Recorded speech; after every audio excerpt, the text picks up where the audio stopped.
I mean, I'm not one for Christmas miracles, but I feel like this patch that we just got today is probably the closest thing I've seen in my lifetime. Holy smokes. Hello, welcome everybody to the channel once again here. My name's Silent, and I am basically one of the main commentators, I suppose, here for Illuvium, as it stands kind of right here, right now.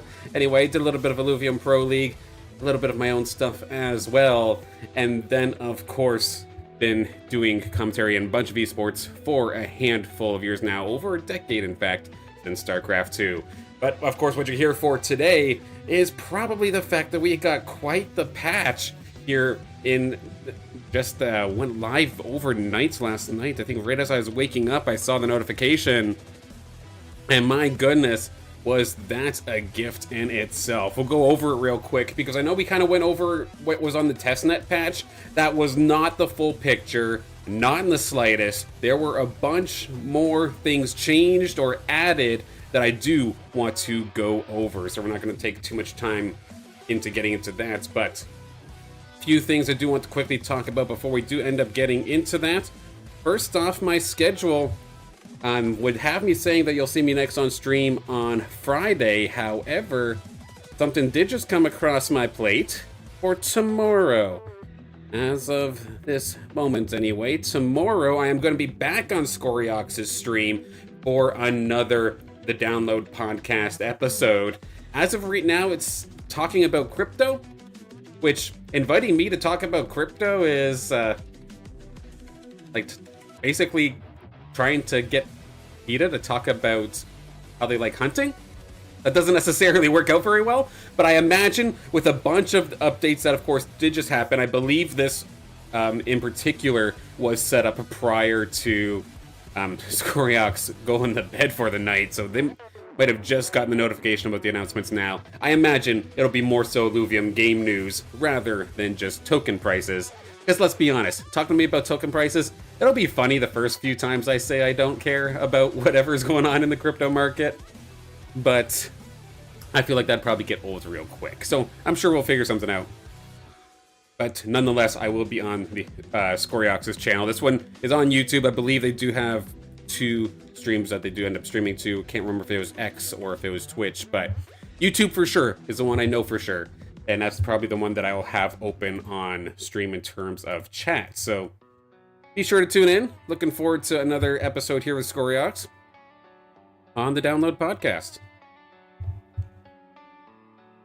Now, how about that update?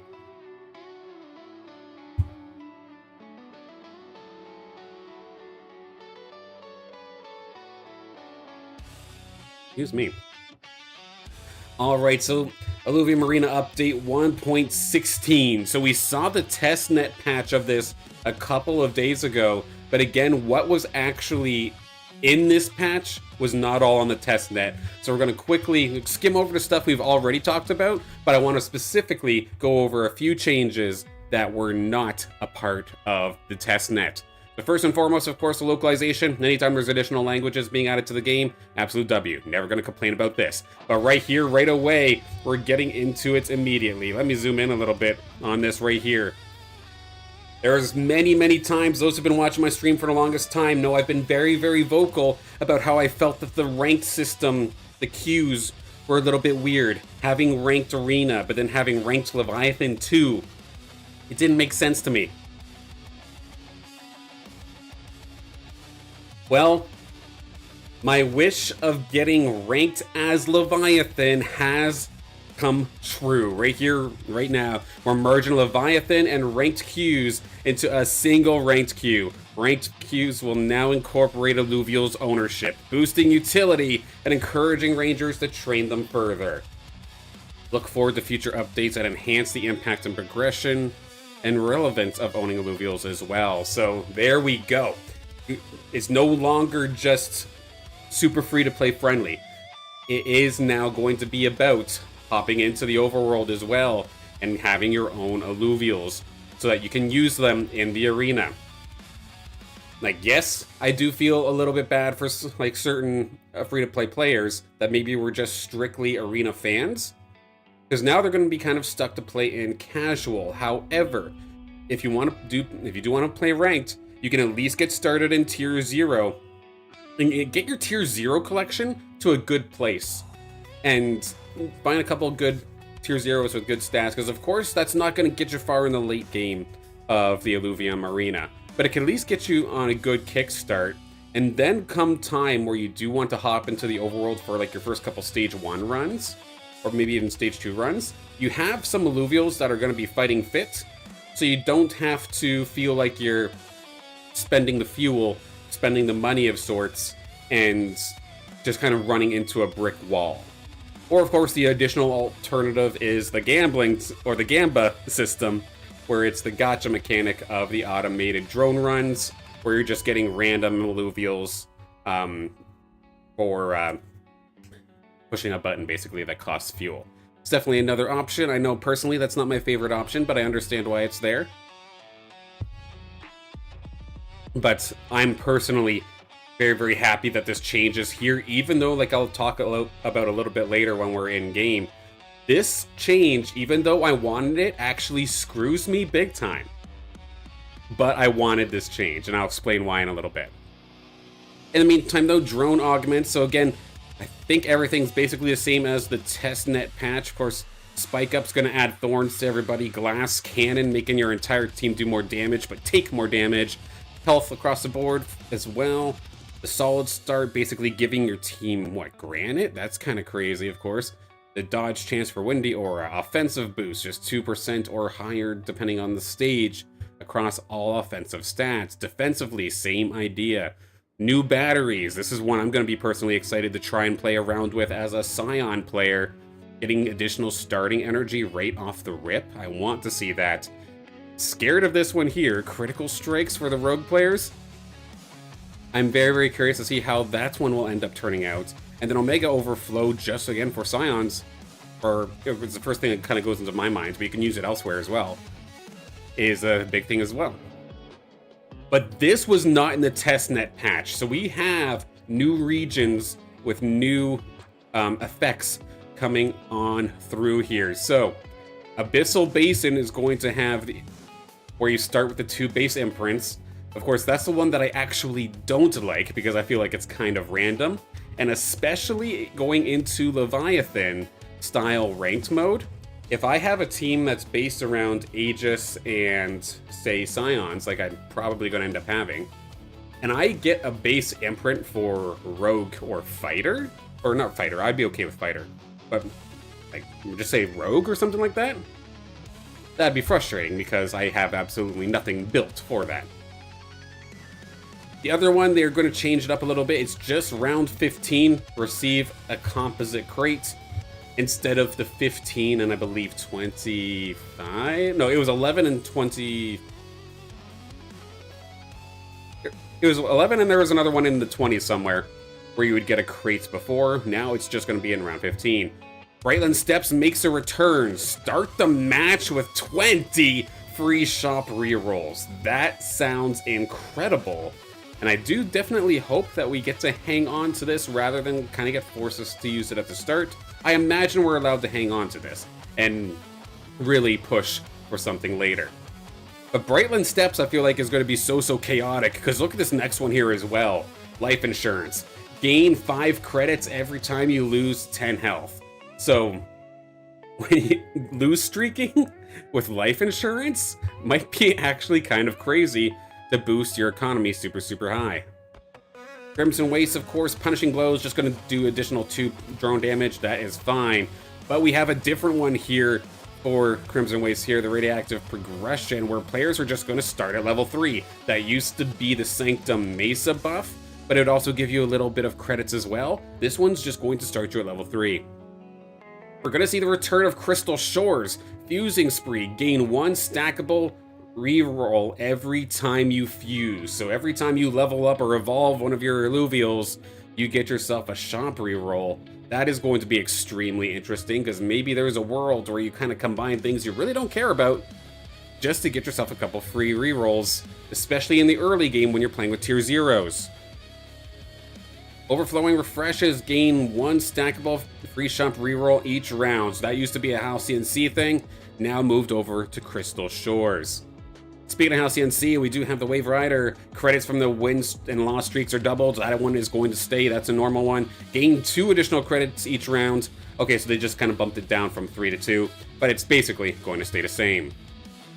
We're talking about Sanctum Mesa. Well, here it is again. Stack Overflow. Players each have 1 extra alluvial slot on the field. That is awesome. I do remember this being essentially one, I don't want to call it a gimmick, but one of the favorited effects that I would try to push for all the time when I did play Teamfight Tactics. There was, I think, an augment or an item that you can give yourself before where you were able to then add 1 additional character onto the board. And instead of turning that into an item, they actually have this here as a region, so I like it. Weapon mastery as well. Players can re-roll the weapon choice 1 more time, considering we already got it buffed up to 4. Now having it buffed up to 5, I mean, Sanctum Mesa weapon mastery is probably going to be one of the most consistent and tame battlefields on the arena, but that's okay. Not everyone can be chaotic. Shard Bluff, legendary start. Players are going to start with a legendary augment. Okay, fair enough. Then same thing here. Component supply. Players start with 3 random augment components. So kind of trying to jumpstart your item economy without necessarily just shoving legendaries down your throat. I like it. And last but not least, Taiga Boreal. What do we have coming up here? Drone augments can be rerolled additional time. Going to stay the same as last time. And then Dark Hollow mods with drone augments this game are all stage 3. So they took out the one where I think it was drone augments can all be stage 2. Because yeah, that one wasn't very exciting. But getting the one where we have stage 3 all the time, I definitely do like that one. So these regions going to absolutely be fun to play around with. I look forward to it absolutely. As well as this feature, of course, we kind of touched on it in the testnet patch notes, but I'll quickly touch on it again. But the Augment Recycler, so when you get yourself a fully made augment, but you don't like which one it is, throw it on into the recycler. I believe it takes 1 turn to do so. Let's just read this over here. For those frustrating games where augments and offerings don't match your build, meet the Recycler, a reroller that swaps components or forge augments for 1 random one from the same category. Drag an unwanted item into the recycler from your inventory, then after the fight, so yeah, 1 fight, that's all it takes, a new item from the same category appears in the recycler for your next phase. So yeah, you trade not being able to use the augment for 1 turn for a shot at getting the one you wanted from the same family of augments. So in this instance here, you have the tank augments, the blue augments. You would be trading in using it for a chance at a different blue augment. Of course, it's got all the types here as well. Of course, it doesn't necessarily have to be a fully made augment either. Even the pieces as well, the red, yellows, and blues, you can absolutely recycle those as well for a chance for a different one. So if I'm playing my Scions and I happen to really want Omega power, but I see I have a bunch of red augments, but I don't have a Scoriox that I want to play with, like I can very well try and change those into yellows. The tailoring update and weapon rerolls. So this, of course, was the same thing from the testnet updates, but basically tailoring is a little bit better now with one of your 3 shots at getting your imprint or whatever it happens to be. It used to be one of them was completely random. Now there's one that's actually just tailored with the board itself. So specifically trying to find that augment that you're looking for, and specifically trying to like manipulate the board, be as quick as possible to try and get the changes that you want and get the imprint that you want or the component that you want, is that much better if you're willing to put in the time to make all those moves. So I like this change. A little bit more power to the players. And they can make the decision there. So hello, good morning, welcome. The new regions seem really nice. They do. I very much so look forward to hopping in to the arena. Maybe not today, but I'll explain why in a minute. But very, very shortly. Weapon rerolls, of course, going from 2 to 4. That's going to stay the same from the testnet. And then there was some balance changes as well, with the big one, at least in my opinion, being towards the Eve line or the geyser line, where they're trying to make this thing more of an off tank rather than just a caster. So you can kind of put it not directly in the front line, but kind of be the second alluvial kind of hit in command, so to speak, or maybe take some of the smaller alluvials, and it's going to be buffing that. And I believe Tsunami also got a massive buff in this patch, so something to keep in mind. Drake, hello, good morning, welcome. You can't win in the arena now? It's definitely going to be a little bit tougher, but it is not impossible. I'll kind of explain a little bit later as to what my plan is going to be for it as well, because I feel like I might actually be in the same boat as you. So we'll talk about that in a little bit. Affinities and clauses, of course. Fighter being nerfed ever so slightly. Empaths getting a slight buff at least early. Air is going to find itself a relatively decent nerf, at least at the later stages. Nature is going to be getting a buff as well, or its missing health regeneration. Of course, 8 natures, you hardly ever see it. It barely ever works when you do see it, so I'm glad to see it getting buffed. Composites, Invoker 2 was rather easy to get and pretty strong, so I understand the nerf there, even though that hurts my soul a little bit. Vanguard also going to be getting a nerf, specifically that 1% when you have, it would be the Ranger, Malura, and the Penguin. Going to see the nerf there. Predator is going to get a nerf across the board. Arcanite's going to get a buff towards Arcanite 4, which, let's be honest, as of right now, we hardly ever see.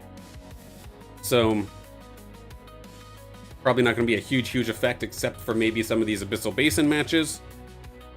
Colossus, we never really ever see, but they're going to get a nice little max health bonus there. Toxic is going to get a slight nerf here as well, based off of the max health explosion on Takedown. Magma is going to see the damage over time go up by about 10%, it looks like, at the later levels. And 10% early, 5% in the middle. Now, Tsunami. This is the one that I was looking for, of course, because we are going to get a pretty decent buff here with the AoE damage on energy, or AoE damage based off of energy cost is going to go up rather significantly, especially later on. Or actually, no, it's the same across the board. 20% across the board. Energy refund also getting a nice buff there. Spore also getting a very nice buff, even though some people do believe that maybe they're already in a pretty decent spot. Will this push them over the edge? We'll have to see. A lot of people can't compete with the best collections in the game. They'll end up being other ELO brackets or have them. Yeah, so this is just an unfortunate spot here because, like, based off of rank and whatnot right here, right now, and because our player base is still a little bit on the small side, there are going to be instances where a new player is going to run up against an absolute legend. Optimally, of course, we get enough of a player base and the ranked queue gets busy enough that people start actually getting proper matchmaking. And that will definitely help a ton. And then, yeah, we're just going to have to really emphasize on the alluvial catching side of things now. Encountered an error when trying to explore Overworld, error code 500.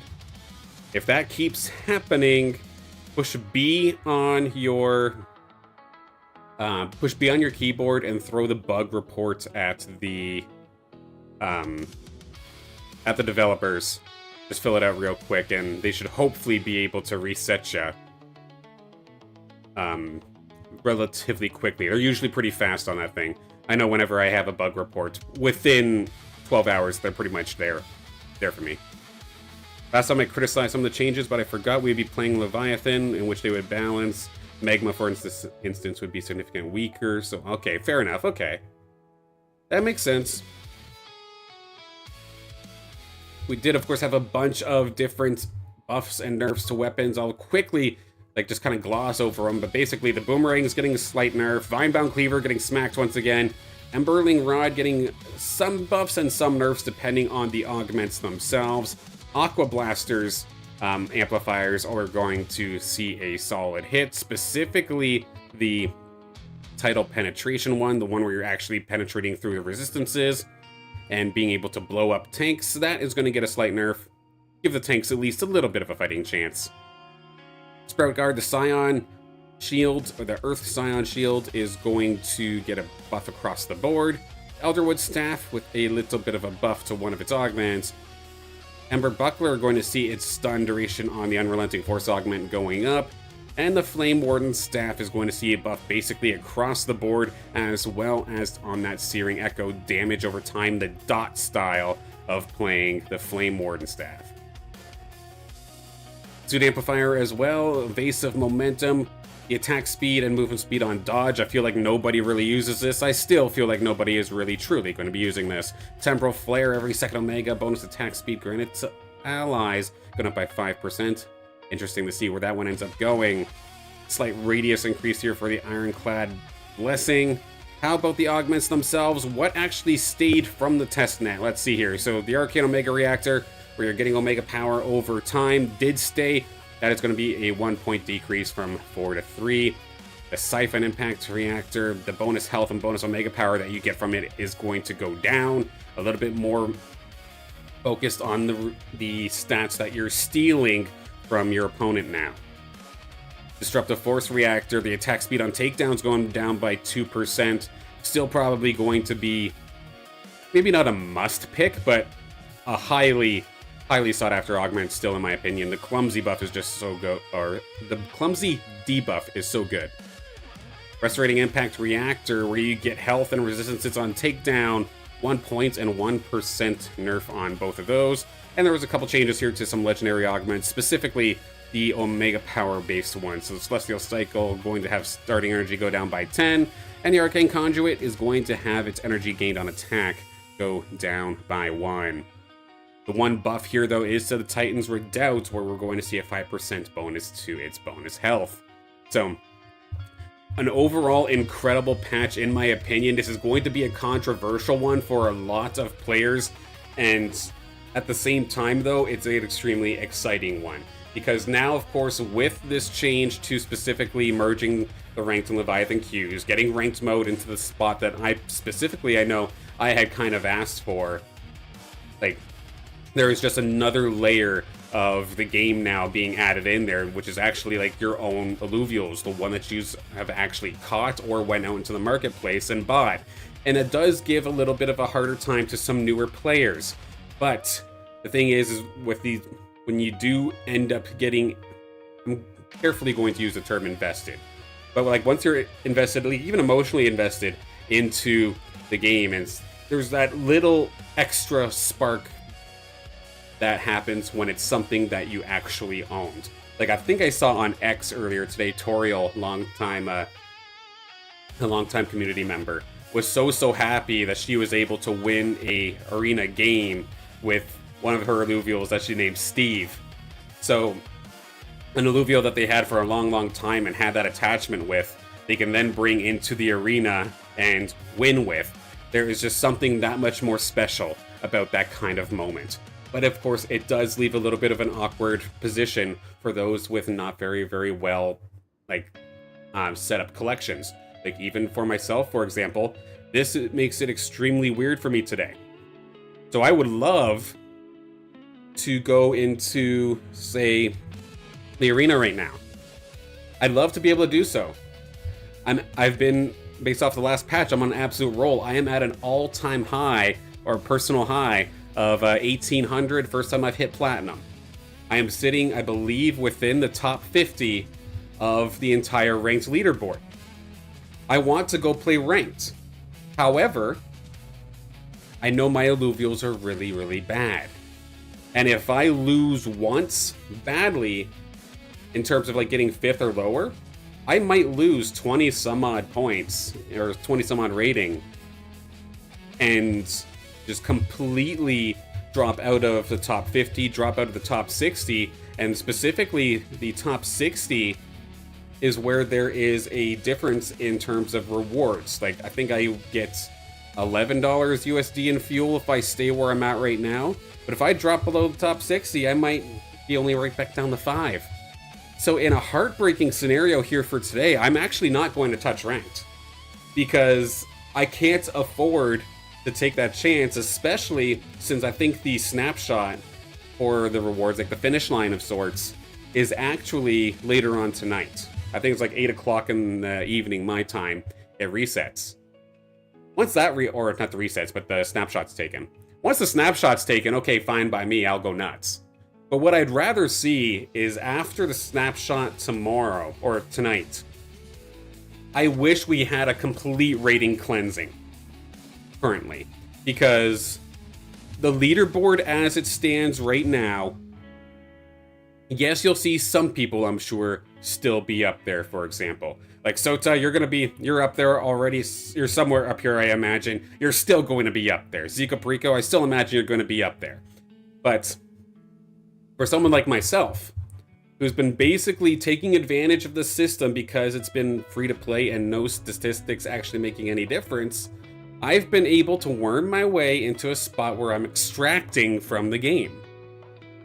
Am I putting anything into the game myself?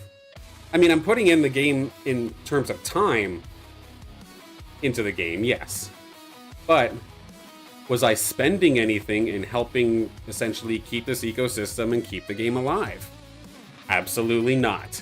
So, people like myself who've been kind of like rolling with the system and have been enjoying the system, not because I'm even trying to scam, like I'm not even trying to extract. I'm just very, very happy with the game. I enjoyed the game and I happened to get myself into a spot where I'm getting some rewards. But I know there are people out there that specifically play the game specifically for rewards without trying to invest anything. So those people are going to be hurt. So what does this mean? And it means like me alongside the rest of this community basically has to start really trying to find some damn good alluvials. Which is how it should be. It's absolutely how it should be. You don't see Pokemon VGC with a completely free-to-play statless mode in their professional scene. Not in the slightest. Soda, you're not even top 100? I'm sure you will be later then. Just give it a few minutes, or give it a day or two. I'm sure you'll be back up there. But this is definitely, I think, the way that it should be. Is it going to be tough for new players coming in? 100%. But optimally, they start getting match made with people around the same skill level. Optimally, they also go into the overworld, and you don't get a error code when trying to explore the overworld. And yeah, like, I feel bad. Like, I want to play Arena so bad right now, and I want to test things out. There's a brand new set of features. It's a brand new game. It's all there. It's exciting. But it's going to cost me, because I am going to end up throwing. I could potentially do a casual game, but yeah. Already lost some. Yeah, it's a very scary scenario for people in the top little bit, but obviously, like, skill issue, just win, right? But there's no guarantee, and especially with such a volatile change like this, I cannot justifiably go play a ranked game right now. But I'm okay with that, because personally, I love the creature capturing aspect of this game way more anyway. So there we go. This is actually kind of works out. What I will go over, though, first off, for anybody who is kind of brand new to this, the idea of having your alluvials into the battlefield, like how do you actually do it? I do want to show it to everybody real quick, because down here where you would normally queue up for a ranked game, there's the team planner. In the team planner, there's a section up at the very, very top right for alluvial ownership. And if you own the alluvial in each tier, they'll show up here. I'm very happy that I have managed to secure myself a living dex with the assistance of the marketplace. Thankfully, a lot of the alluvials I was missing were only for a couple of cents each, so it did not cost me really anything in the slightest. But with that, I do have a full living dex. You'll see all these ones highlighted in the yellow. That means you have selected your alluvials in particular. So let's say here my lesser water Doka. When I click on it, it'll start off like this. You end up clicking on the area where it says first, it'll show you all of your alluvials that match that alluvial in particular. So in this instance here, my hollow one in the middle has the best amount of attack speed and is probably my best lesser water Doka. I can select that. It'll be the one that takes place in the battle. It'll also be the one that gets experience at the end of the game once the arena match is over. You can set yourself up to 2 because there are some instances where you do have 2 of the same alluvial on the field. If I want to throw 2 lesser Dokas or 2 greater Dokas or something like that on the field, I absolutely can. So real quick, kind of give the example of what I've got going on here. So say my Atlas. I am going to be looking for my best possible Atlas, and I'm kind of torn between 2 of them here in this instance. I do feel like I'm just going to go for these 2 here, the one hollow and the one non-hollow, but you can kind of see the stats that I'm working with here while we go on through. Thankfully for the Atlas line in particular, I actually do have a couple of them that are relatively decent. But I'll try to keep this quick because I don't want the entire stream to be this. And then, like, yeah, for the Axodon, this guy here is my only Axodon. My hollow is actually my only one because I kind of fuse the rest into skins. But for a hollow, this guy isn't too damn bad. I'm pretty happy with him. Archie, I think I have a decent Archie around here somewhere. Which one was I using? It was this guy here. I have him leveled up to 23. But that's going to be another problem that I'm going to have to really try and deal with here. If I do have alluvials that are of decent level, or not decent level, of decent stats, they oftentimes are not very good level-wise. Or if I do have an alluvial with good level, it's usually not great stats. This is like, my tier 1s might be my only exception since I do a lot of tier 1 runs. Like say my Archelion, for example, one of my favorites, of course, and it's probably my staple for all of my compositions. Thankfully, they're my one exception, but even then, I call it a high statted alluvial, and it didn't even have, or wasn't even level 60, and I've had that thing for quite a while. I'm gonna quickly take the time to just set my alluvials up here and see if I can kind of remember seeing an old Flame of Swords, remember the memories of when I caught these guys. Like, there's just so many to have to go through. It is a slight process, but as soon as you do it the once, you don't have to worry about doing it again. This guy in particular, this Tatofi, or this TNT rather, catching this thing out of the overworld, I jumped out of my chair. So close to actually being perfect. Just needs attack damage. And of course, levels. I still wish that I had my hollowed out Sephoris from before that did have good stats. I do have a hollow Sephoris, but it's obviously not very great. This guy right here in the top left, though, pretty good if I do say so myself. I'm only going to put the 1 into there because there's never really going to be an instance where I have 2 Sephorises on the field. I do not think.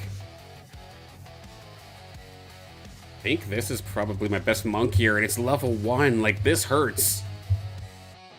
If I were to go into ranked with this, I'd get absolutely slaughtered.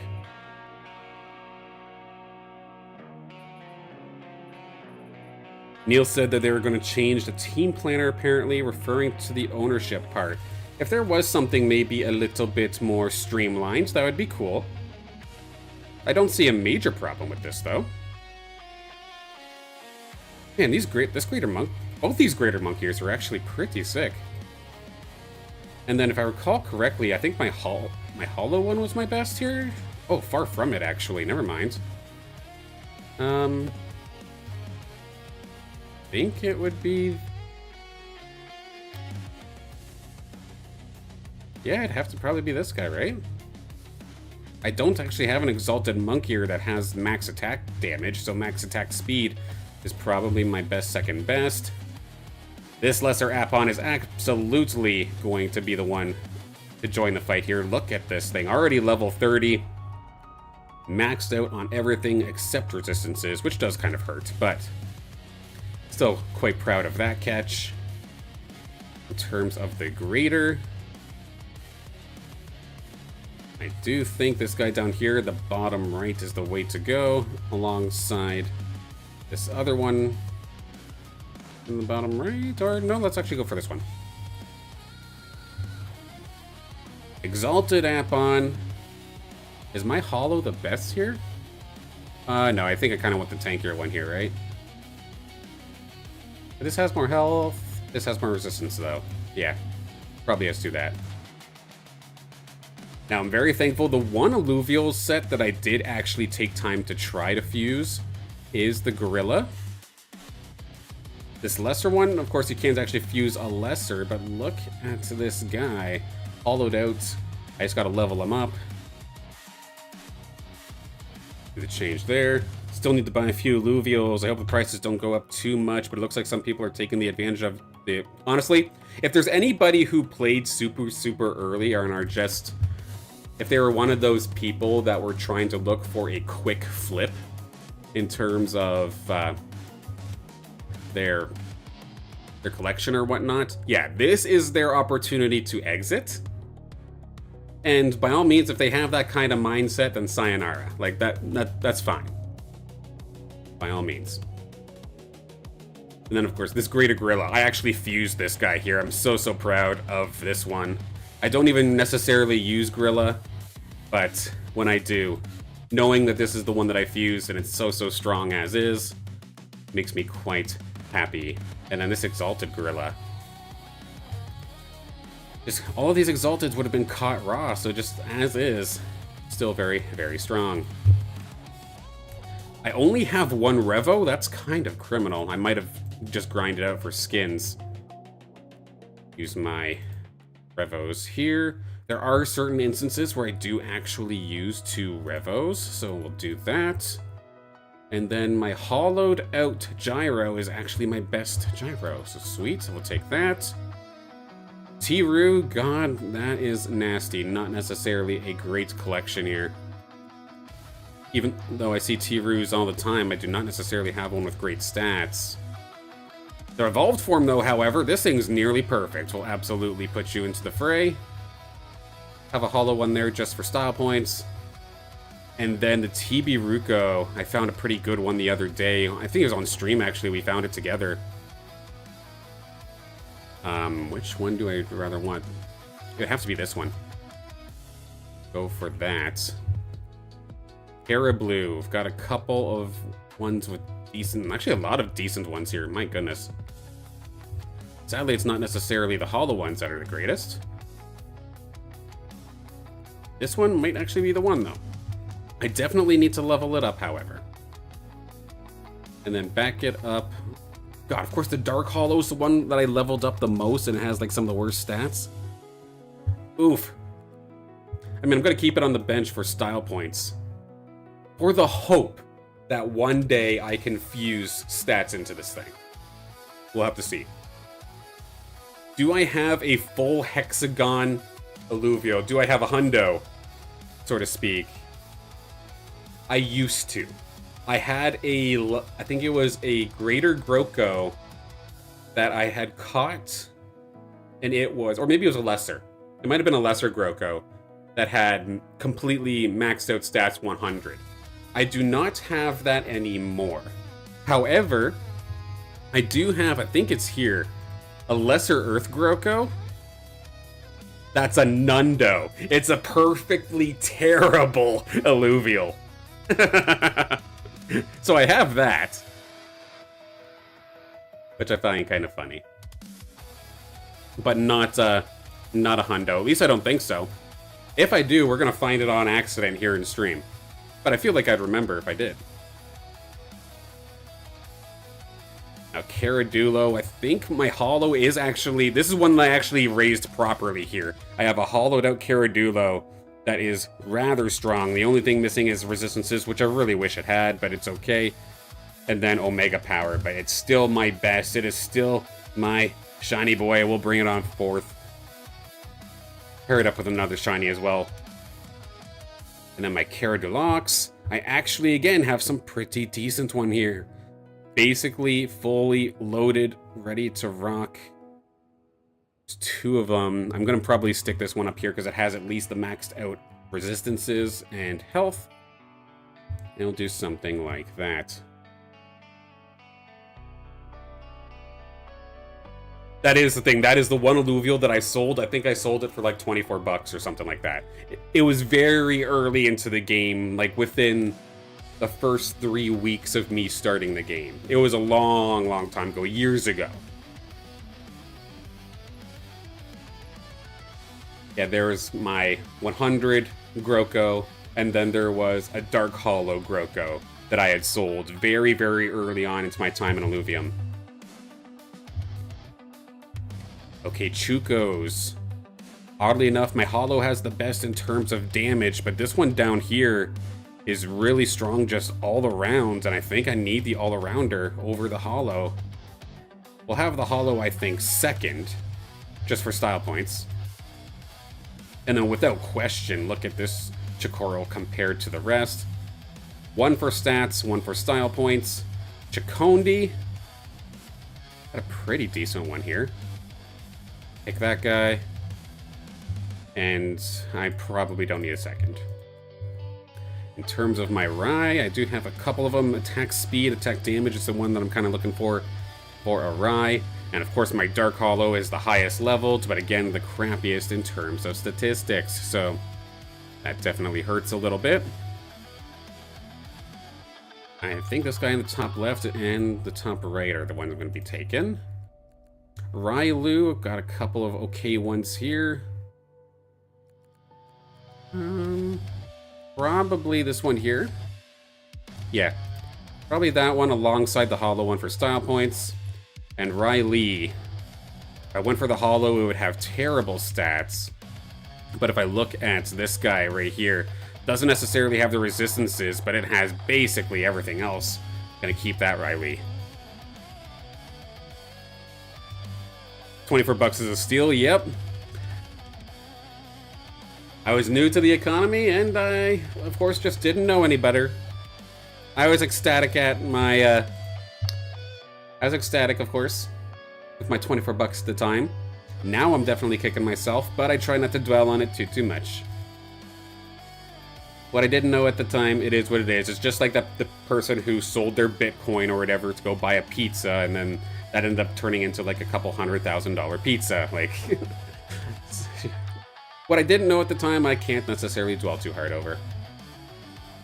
My Lynx collection is rather lackluster, which is surprising. You'd think I'd have a ton of these things, but I just burned them all into skin, so I think I'm going to keep the Hollow one for now, but I definitely need a replacement in terms of my Lynxes. Set it up like this for now. How about this? I shouldn't have too many. The Relentless, oh god, that Nimble Lynx is absolutely brutal. The Stoic one, I mean, at least it's okay. Arcane Lynx, like, yeah, this isn't very, very good. I'm probably gonna have to go with this guy. And do, what, this one too? Just for attack damage, make it a glass cannon. Then this one is the biggest, but again, just not very strong in terms of Lynxes. How about my evolved ones? This one at least has full attack speed. This one's not too bad. I mean, it's a glass cannon, but I mean, we'll take it. Fire Lynx, there we go. This one, not too great. This one, not too great. Not, at least we got Omega Power, so for the Rogue Lynx, that's all right. A health on this one. And then, of course, yes, this this Nimble Ember Lynx. One of my favorite catches of the year so far. A very, very strong one. Okay, the Stoic Lynxes in this spot. This one has the best health plus resistance mix. Let's use this one. A very strong Stoic Terra Lynx. We'll gladly accept that. Nature-wise, not too hot, though. Not bad on the Zephyr Lynx side of things. And then, yes, the alluvial that I did catch, my beautiful Arcane Hydra Lynx, absolutely going to come out to play and actually mean something. This beautiful Arcane Terra Lynx one of my, if not my, favorite alluvial in my collection currently. Doesn't necessarily have everything maxed out, but it's all right there. And it's hollow. Yes, please. Get on the field. And then as much as I'd love to put in my hollowed out arcane floor links, it does not have the firepower I need. Scoop up the rest of these here. Of course, this is taking a little bit of a time. So if this isn't necessarily your favorite part of the stream, I definitely apologize and definitely thank you for sticking around. Or these are just the two most filled out tiers. Now that we're down to tier 3, this should go relatively quickly. Yeah, Riptor, I literally only have the one hollowed out one. Riptorus, got a glass, well, not a glass cannon, just needs attack speed. Not terrible, actually. And then my lone Rip Lance, the glass cannon. Nothing but attack damage and Omega power. But it's hollow. It tickles the dopamine, what can I say? And Vermiliaire. Not a terrible Vermiliaire, actually. Luras, I need to find more. Whenever I do Blue Magus, I definitely need to upgrade my Lura.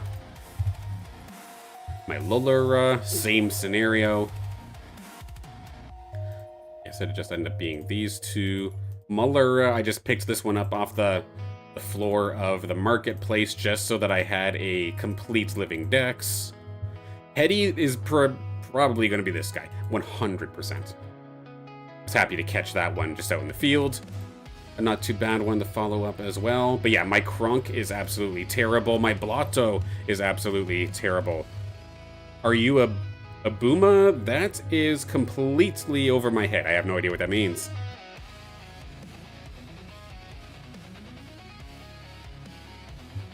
Aces definitely need some work here as well. Like, I'm probably just better off leveling up the the hollow one.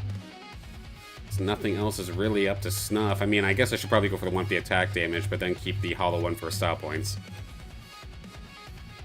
Arctase. See, probably this one down here. Monarch. Just go for the health, because yeah, my Monarchs are both terrible. My Kling, this is brutal, because I do have a couple of alluvials that are actually pretty decent, but in terms of the team compositions I play, a lot of my alluvials are rather lackluster, so just like a lot of you, newer players, maybe just getting your collection started, or maybe you are similar to myself where you have a long time collection, but you never really focus too heavily onto levels or focused onto stats. I'm in the same boat as all of you. On one hand, in terms of immediate competitiveness, nice wings actually, but in terms of competitive, getting into the fray immediately, it's a little heartbreaking. But I'm very excited to actually have a reason to go out and hunt now.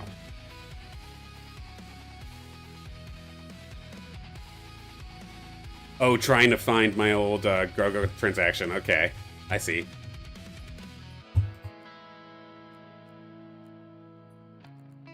A little dash.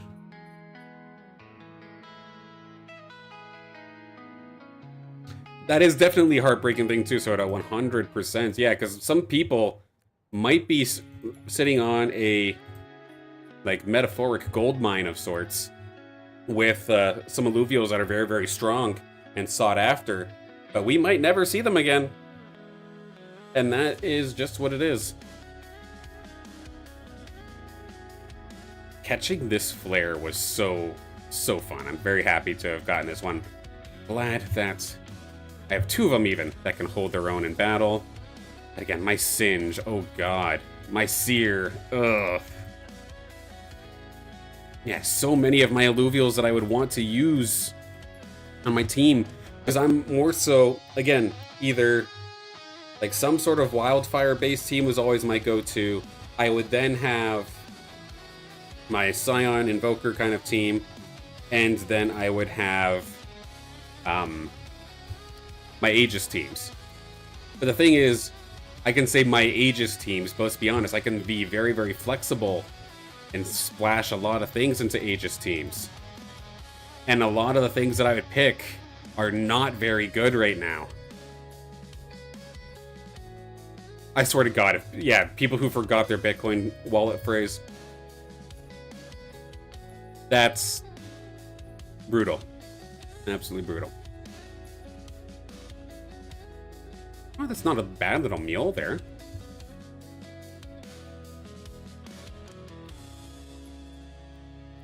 I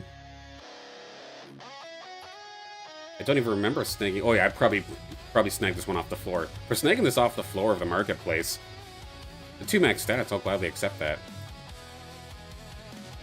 Yeah, my flood, absolutely brutal. Geyser's not the worst thing in the world, but especially with Geyser, you need that thing as close to completely maxed as possible to truly get the most out of that Omega, since every stat gets put into that.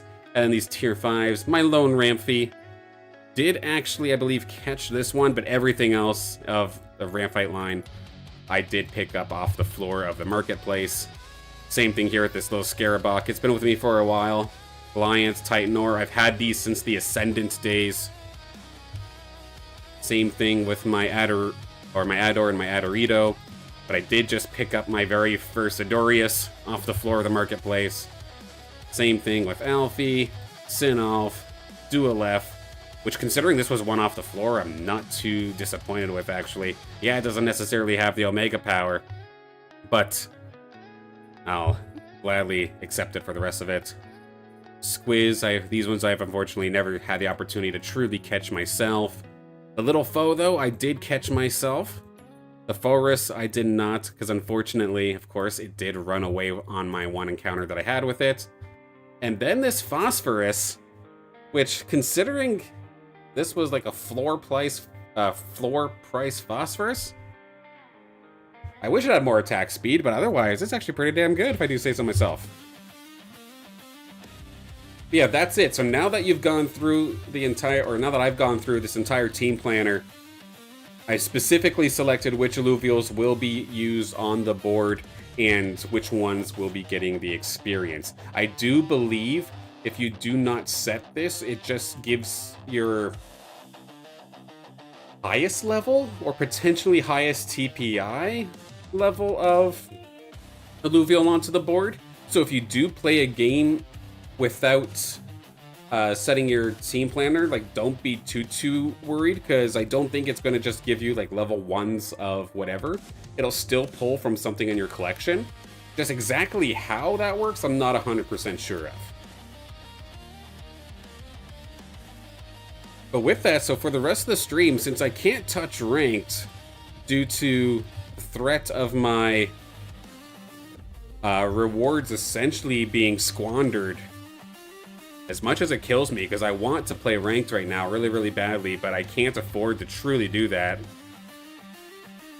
We'll have to wait until Friday's stream to do that, and hopefully there is a full ratings reset, but I don't recall seeing an actual post about it. So I could very well just be talking out of my rear here in regards to that. There is a chance we go into tomorrow after the snapshot and it's still in the same spot, and then I'm still kind of in the same spot, but at that point then, you need to play a certain amount of games before you're eligible for the reward, so I would have to do it. So what I can try to do for now, what I'm thinking about is a tier 1 run here in the Overworld. But what I need to do is these alluvials that I know that I'm going to end up actually keeping, I do need to actually start leveling them up a little bit. And even starting as low as the tier 0s, we can really get going with that. So I also got to think I'm not probably going to get exalted tier 0s very, very often. So I'm not going to go with them first. What I'm going to end up going for is the tier 1s and tier 2s instead. So I very well might take this tier 1 or the stage 1 run strictly with tier 0s. I'm just trying to think, so what kind of team am I... This is what's weird, though, right? Because if I go in for tier 0s, again, I might not see that tier 0 every single game, so I'm actually maybe throwing myself at a disadvantage. Maybe I should be going for my tier 1s instead. Okay, so what I do know is, knowing me, I play Aegis, I play Scion. So let's build a team based off of that knowledge. Try to at least get that going here. I wish it would show me here in the overworld exactly which alluvial I put in the it put inside of the team planner. Yeah, because even though I just did it, I could take a guess, but I could be wrong. I would hate to level up the wrong alluvial. Yeah, like say in this instance here, this has max basically everything except Omega Power, but then this one is kind of split down the middle. Considering I've already leveled to this one, let's keep going with this one. Do I have a decent Archos? I can't remember. Oh, how quickly my mind fails me. So because I don't quite know, I'm going to hang on a minute.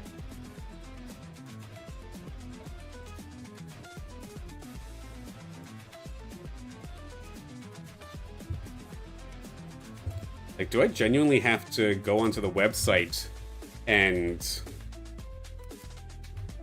sort it that way?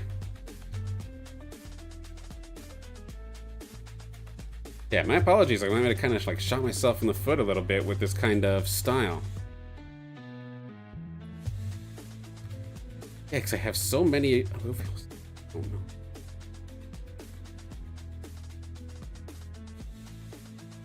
Yeah, I'm probably going to go very, very quickly here onto the website. I am logged in, so I should be able to double check.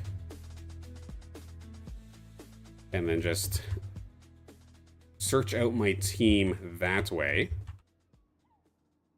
I personally wish that little counter that you see on the website, the TPI or whatever, the performance indicators, I wish that was implemented into the game as well. Because that would solve a lot of problems for me personally. I know I can match the serial number, like the number that you see in the very, very top right up here. I know you can do it that way.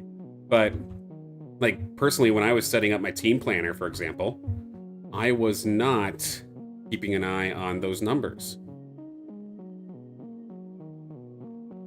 So let's see. I have to then go to the website here in this instance. I'll search up my atlas. I'll show you what I'm working on here. Then I would have to filter. Somewhere here there should be a filter. The alluvials. Yes. Oh, it's right here. My bad. Highest TPI.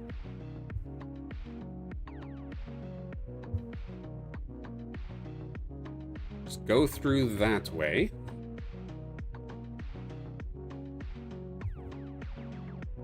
Okay, so I have a few of my atlases that are kind of contesting, but thankfully, it's saying to actually... Well, I can do either or, so I can go for... If I hop back into the game, then. So it's either alluvial 733 or 6... Okay, so this is 733. And then meanwhile, where was the other one?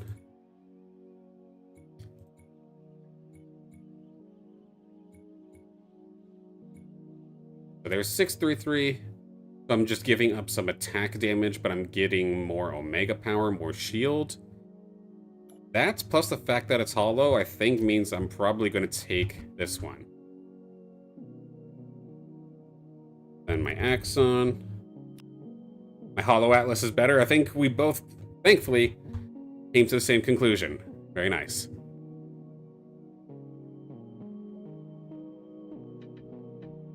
Like, I do not want to level these above 20 Omega Power versus AD. Yeah, exactly. The bigger shields, right? Now, thankfully, when it comes to my Axon, there is a clear-cut winner here. I do have a 90 available, and I already actually kind of leveled it up to 40, it looks like, just from naturally playing, so I can go find them. It'd be my only level 40. There you are. Come with me.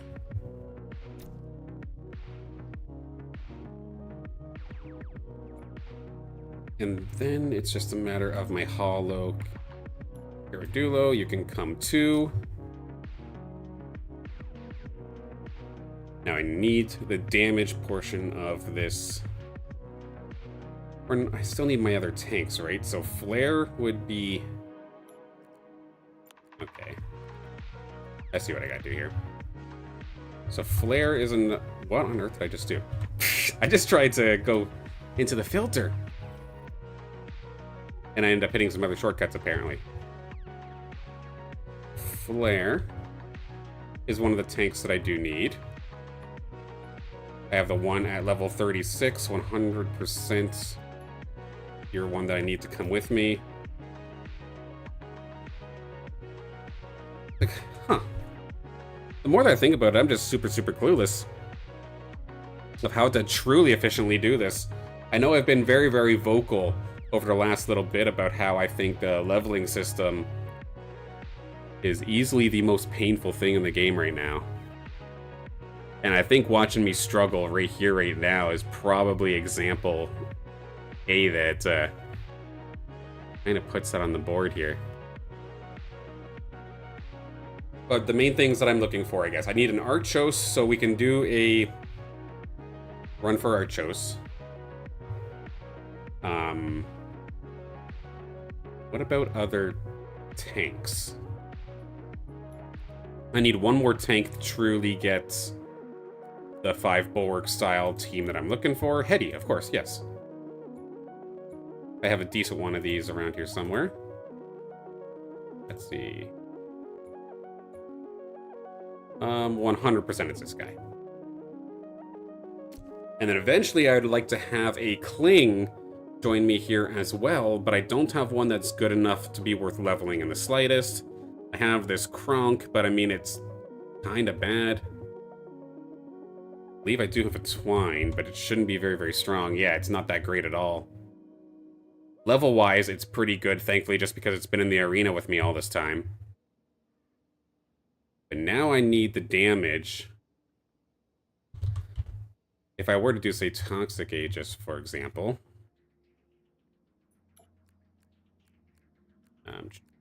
Fighter. Stage 2 from 3. There we go.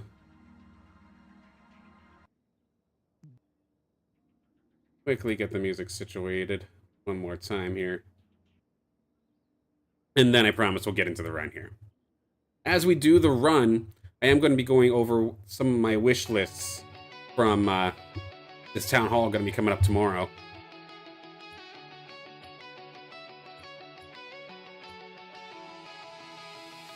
And this one's already somewhat leveled. I'll move you here for now. So I figure, again, as much as I'd like to level up my stage 3s, the likelihood of me finding stage 3s in-game definitely nowhere near as prevalent as, say, some of these stage 2s. Which is definitely why it hurts right now that I do not have an Archos. That's the big thing that's missing from my team. I have a fantastic Archelion. I have a fantastic Archie. But my actual Archos is just not there. Let's see, if I was to do stage 2 of like a tier 1. Not Bulwark, I'm looking for Fighter. Lynxes don't technically count. The Jokel, possibly? Frick, I really don't care to level this thing up. Ah. I am very, very torn. But this is what's going to determine, basically, who the big, strongest players are, because, yes, this is absolutely a process. I think, you know what? Come hither, Gorilla. let's just start catching. I need to start catching something before I lose my mind here. So the goal here today, then, let's try and find some Archos. I think Abyssal Basin is probably my best bet for a good mixture of Archos, but at the same time, potentially finding some upgrades for maybe my Riptor, for example. Oh. Operation was not able to complete. We were just talking about it. I think it was Drake that had the error with the 500. Error 500 is, yep. We're gonna have to send that up.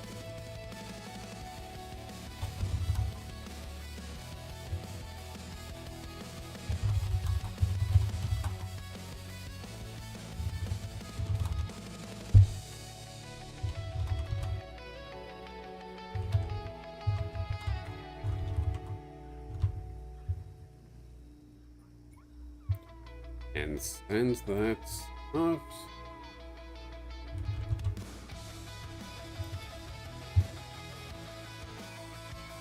Oh, that makes things a little bit difficult now, don't it? Interesting. Okay. What to do then? While I think about something to do,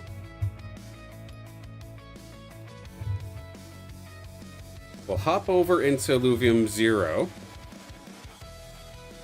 We'll have our Alluvium Zero cool down a little bit early, but this is just going to be also me kind of talking about what I'm hoping for in regards to the Town Hall. And I'll double check into the Discord in a few minutes and see if anything. Don't queue up for Arena either. Yeah, I'm not queuing up for Arena. No. You're in the queue? Okay. Okay, I thought you were saying like Arena was broken, but no, just you're in the queue. Okay. I see.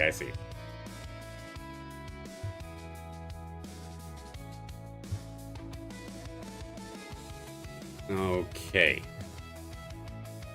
Hop on over to Alluvium Zero here in just a moment's time. My apologies that I couldn't hop into Arena or the Overworld today. Little bit of an unfortunate day in that regard, but still hope you're having a fantastic day, and I thank you for joining me. Okay, so yes, my wish list here. Let me pull that up to the side.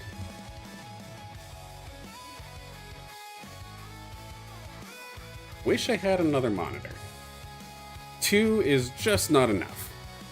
But I really don't have much space for anymore, so we'll have to make do. So first and foremost, I know I don't necessarily talk about the crypto side of things, the actual coin side of things, really much. However, one of the first things that I do want to bring up is what is actually the use of shards into the staking system, because I still feel very, very awkward and uneasy that was a selling point to staking. However, they would not release what it actually did, and it does make me feel a little bit awkward, a little bit uneasy that ends up being the way that it is. I do hope that it gets addressed, because for Alluvium as a whole, one of the things that I love them for is with how transparent they are.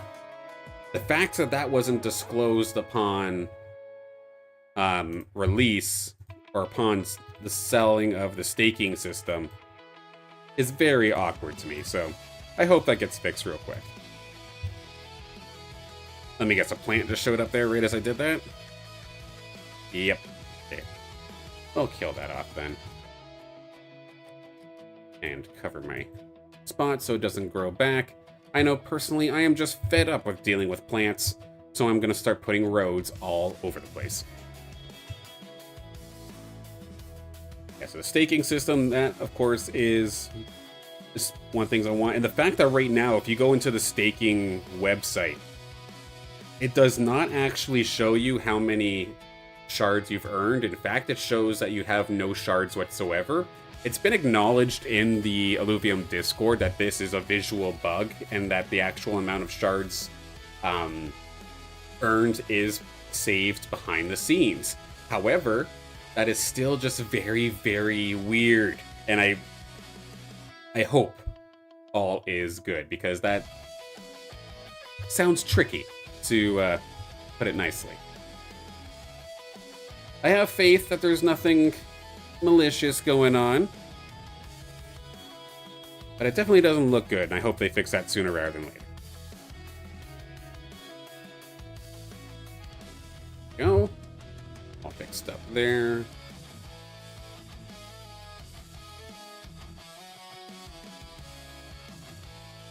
Almost the point where I can actually get this scanner going.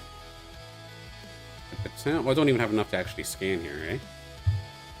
Yeah, I need 60. Okay. This plot's done then. Next thing on my list is in regards to the MMO playtest. I'm really, really hoping that they announce some sort of release date for the playtest and then go into detail as to what exactly is included in said playtest. Because I know personally, if I do have the opportunity, I would love to be able to make some content around it, show it off to everybody. But I believe they labeled it as a private playtest, which would say to me that it's kind of like under NDA and you're not supposed to stream it or anything like that, which is a little unfortunate. But again, like, that's fine. It's all good. No worries there. Could be worse. But in terms of what exactly the MMO playtest entails, how does one get involved into the playtest, that kind of sort of thing, and then specifically, when is it going to be playable? Because I know personally, regardless of if there is any ability to make content around it, if I'm allowed to show it off or not, I still want to be a part in helping, if I can, if I'm allowed to. This plot does have one tier 5 scanner. Can we find something today? Not today. Nope. Only the one shot. Unlucky, but not this time. So yeah, just the details of the MMO playtest is something I'm definitely interested in. Next thing on my wish list. What on earth is the risk to earn minigame? As there's been a lot of speculation as to what this exactly could be a part of. And I know my mind first goes into the arena side of things. Like, are you playing like to ante in with an entry fee of sorts towards a arena match? Is it a pink slips match for one of your alluvials per se, where every player puts one alluvial on the line and plays a match or something along those lines? How exactly is that going to work? Because I'm very, very interested. Does it have anything to do with the arena at all? And maybe it's its own thing. That I would love to be kind of filled in on a little bit more. Because I know personally, it definitely does make me nervous anytime there is some sort of risk involved, but it also does bring out the best in terms of stakes, and some of the most intense gameplay happens when there is that risk to earn kind of style going on forth. So I'm cautiously excited for it. We've got one more tier 5 scanner. It's not going to bring me anything here today, unfortunately, but that's all right. On to the next plot.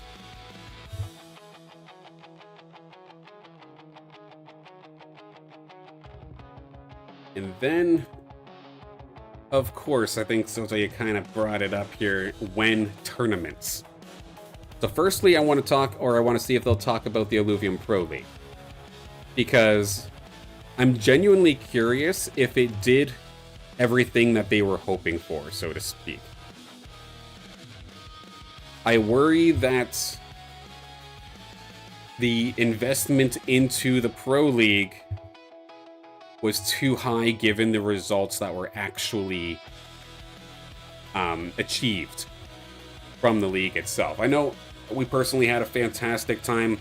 Like, it sounds like for the most part players enjoyed their time. I know personally I enjoyed my time casting it. And the fans that were, of course, players of the game absolutely loved it as well. But there were a lot of things that did kind of drop the ball. I've talked about them on previous streams, but like, again, for example, the $150,000 prize pool was so high given the player base that it did end up attracting. I know it was supposed to be that high to try and introduce players from other games to come into Illuvium, especially for one of those wildcard spots. Like, we did see some TFT players, like the Guild Squad with Slooper in them. Sure, they came from TFT to come compete in Illuvium, and it was fantastic to have them, and I hope they do stick around. But in terms of, like, say, the wildcard scenario, where I think there was supposed to be 4 players allowed from, whether it be streamers or whether it be professional players, to be able to join the finals, and nobody did it because I just don't think it was thought about until too late for management. I'm curious as to what happens there. I'm curious if there'll be, like, did it do too much damage, or are they willing to do IPL Season 2? If there is IPL Season 2, when do they, like, can they possibly give an ETA of when they would expect it, or is it still in too early of stages?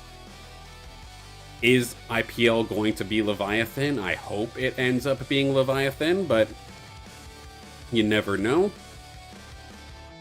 And if there is no IPL, or even if there is, but it's down in the future, what are the plans esports-wise for Illuvium for the upcoming future? Because right now, like, even for instance right here, right now, other than the fact that there's some massive in-game changes that I'd love to be able to test and play, there's nothing to keep pushing you to play it other than trying to climb the ranked leaderboard. There's nothing else really, like, driving you to play. Like, you're not playing ranked as a form of practicing for a tournament later on in the weekend, so to speak. I'm not even saying, like, these esports events have to be big, but just as there's something small, just anything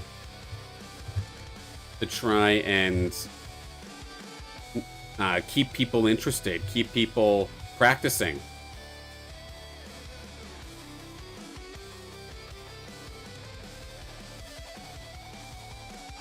And of course, if there is smaller tournaments, hey, if you need a caster, hello there. I'll definitely hop on in. But, yeah, like, what their esports plans are. Is there maybe the possibility of there being some esports plans for something outside of the Illuvium arena?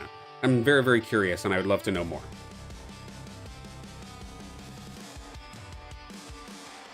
And appropriately, since I'm sitting here in Illuvium 0, the next things on my list of things that I would love talked about is there an ETA on the training gyms for Illuvium 0? Because again, I'll say it time and time again here, but the leveling up process in Illuvium sucks ass. It's terrible, it takes forever, and I, like, even personally, like, I'm building my team there, I'm dreading the thought of going into the overworld and grinding away on mobs. But again, it just goes to show the commitment for those that do end up doing it. But I would love there to be some additional support for leveling up your Illuvials. I'm not saying a one-time purchase like a World of Warcraft character boost, where you go from basically any level to, I believe, essentially max level for like $20 or something like that, if not more. Like, I'm not saying something like that, but for the training gyms, for example, I would love to be able to have that to help my Illuvials level up. I would be using that 100%, even if I had to take away using that Illuvial in other games to level it up exclusively in the gym, I would do that. Heck, I would let other players come into my gym and level up their Illuvials. Maybe not for free, but maybe if I like you enough, maybe I will. But that'd be a way to kind of help utilize and get some more utility here onto these Illuvium Zero plots and help those that actually like put the time and money into their plots. So I really, really want to get an actual ETA on training gems or any other potential features coming to Zero, because I know it's not necessarily the focus. Again, I say it time and time again, Zero is the support game of the main games, but it's been a while, and I would love to see even the smallest little thing. And honestly, yeah, depending on how they do this, it's a perfect time, because like say right now, the tier 1 lands, I know my very, very first lands, I mean, there's first movers like pricing, it's to be expected that the lands at the price when they first came out definitely aren't going to be what they are now. But if I wanted to buy a brand new land with the intention of focusing on training gems, it depends on how they do this too. This is probably something I'd want to ask. Can I have multiple gems on each plot, or am I locked to one? And how much space is it going to take? Like, is it going to be maybe the size of, let's say, one of these fuel storage containers? And I then like have, okay, gym, and maybe another gym, and just like stack them all across my plot. Could I do something like that? Or am I going to be limited? Am I going to be limited to 1, 5? What is it? Because a lot of these science facilities, that probably end up being called a science facility, but like say the research labs, you can only have 5. Right down here at the bottom here. You're only allowed to have 5 of these. So I can see them maybe putting a max of 5. I just hope it's not a max of 1. And then again, I kind of went on a tangent, but if I were to want to buy a land right here, right now, with the intention of, say, maybe stacking 5 gyms on it, what is the price of this shit right now? Let me double check. I have the website pulled up.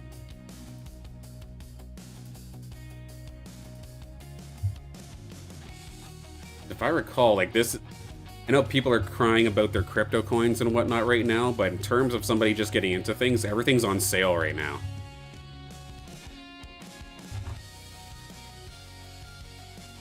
Let's see.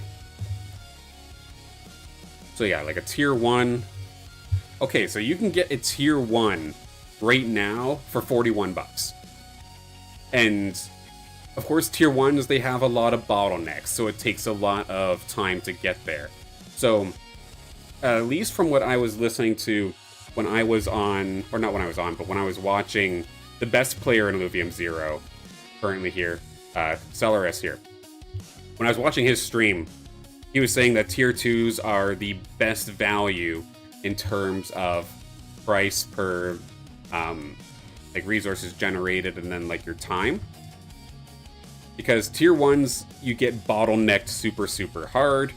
Tier 2s gives you like that perfect mix, it seems like, of not having to wait too long, but then not having an overabundance. And then like tier 3s, 4s, and 5s, like you're just rolling in gravy, you're rolling in your fuel, you never have an issue ever, ever, ever. So let's say if I wanted to get a tier 1, heck, if I wanted to get a tier 2, let me see what a tier 2 looks like. If I wanted to get a tier 2 land so that I have a very, very quick way, bruh, I wish I had the money available right now.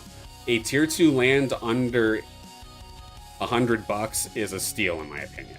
So the fact that somebody has one out here for 77, I wish I was in a situation where I can just pick that up, because I would just do very, very similarly to what I have going on with, let's see, my other tier 2. I have this one set up for this exact scenario. See how I have so much space here? I have all of my fuel. Like, I'm upgrading all of my fuel collectors. I have the passive generating fuel stuff here as well with these converters. I would put gyms in all of this extra open space to help level up my or other people's alluvials. So, when that comes up, because they said that it is coming in a past thing, I think even in the year in review, they had made a big old post showing all the things they did this year and what to expect in the upcoming. The training gyms were there. So it is just a when rather than an if.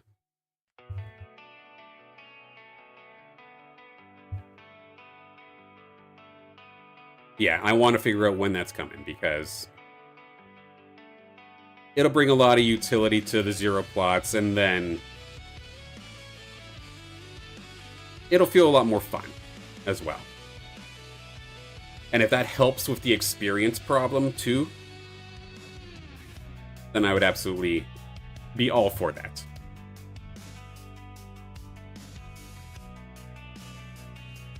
Next thing, okay, I need one more of these scanners, or not these scanners, one of these converters to go through. I can then buff up my fuel one more time. Seco Prico, hello, welcome, good morning.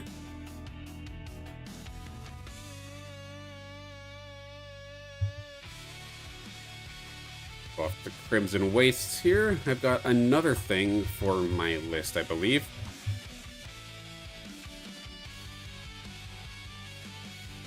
Where did you go? There we are.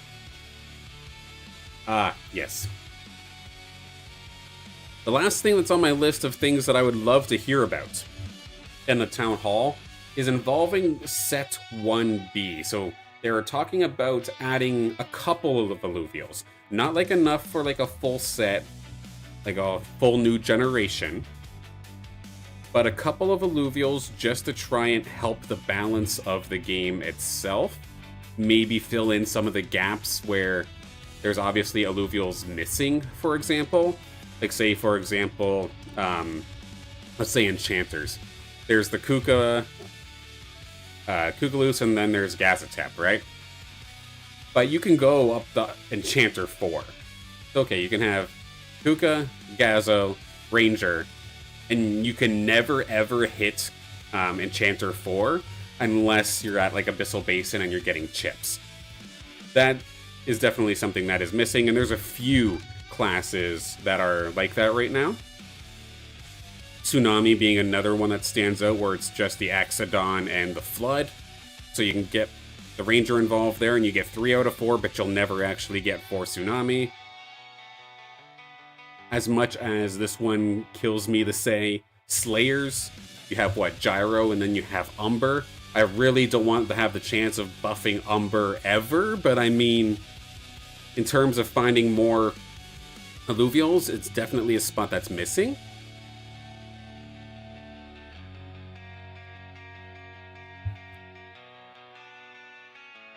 Did I go through all my scans already? Did I go through Shard Bluff already? It's weird not having so many scans and research going on, but again, a lot of my lands are tier 1s, so I do have to completely slow down on my tasks when I need to upgrade something. Yeah, like I have this scanner up in the top left. It is upgrading. It took a long time, though. It takes, what, 300 fuel to actually upgrade this thing? Kind of painful. And then, as a part of set 1B, how do we actually get set 1B? Are they going to be coming into the Overworld? Or is the MMO coming out to a playable point when they come out? How is that going to work? And when set 1B comes out, do they get implemented into Zero here as well? Because I would love to then be able to start scanning them down. Potentially make skins for them. All these little things that are kind of like on my mind.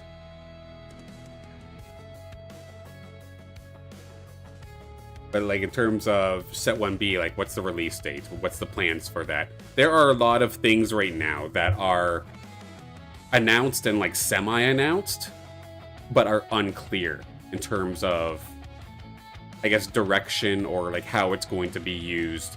Everything from set 1B, the shards with the staking, the play test, whether it's private and whatnot, the risk to earn minigame, training gyms. There's a lot of things here that have been announced but not actually, again, just truly given clarity as to what's going to happen with them or how they're used. So I'm really hoping tomorrow we get a bunch of clarity there. It'd definitely make me feel a lot better. Because no matter what, I'm still enjoying my time here with Illuvium, and I'll be continuing to stay in community as long as it is fun. So,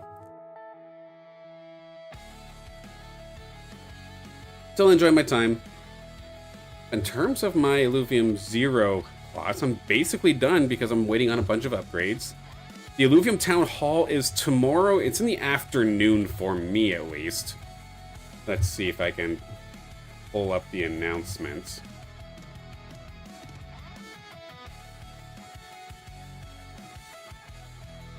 December Town Hall. It's tomorrow, 3 p.m. Eastern, so whatever timeline that happens to be for you, that is when the Town Hall is, yeah. Okay, let's kill off 0 for now. Got everything I think I needed to essentially done. I'll try Overworld one more time here, see if it'll let me start a run. It may not, though.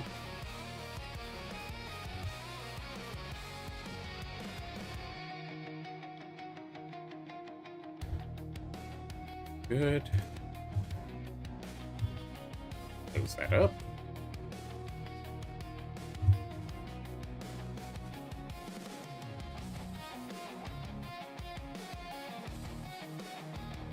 Okay, just loading up. And again, reminder that you'll see me again tomorrow, but it won't be on my stream. So I'm going to be on Scoriox's stream as well. For the downloads, second week in a row, going to be on there. I guess I didn't talk their ear off too much last week. But we'll be back on Scoriox's stream.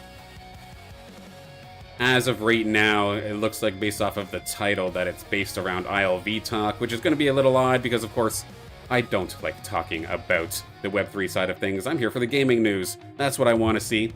I figure if game does well, coin does well. Let's not speculate any further from that. And it is not my core interest. So if all of a sudden I'm being asked questions about ILV, it's going to be real funny the first couple times when I say I don't care, move on. But no, there's lots to talk about. That topic was, or that title was set prior to the update coming out today, so I'm sure we'll have plenty to talk about.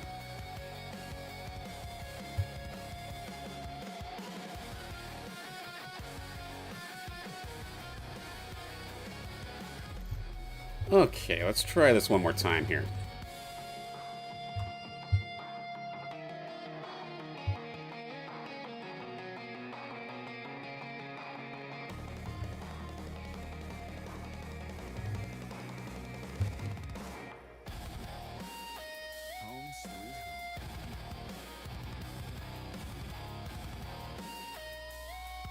Quickly checking my mail to see if there is anything in regards to the error code.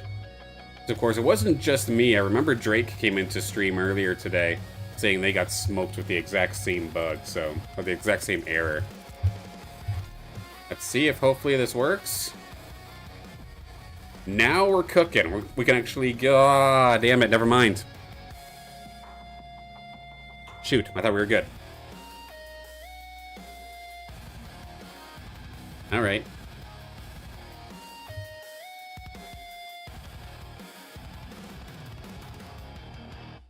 Well, that's definitely unfortunate.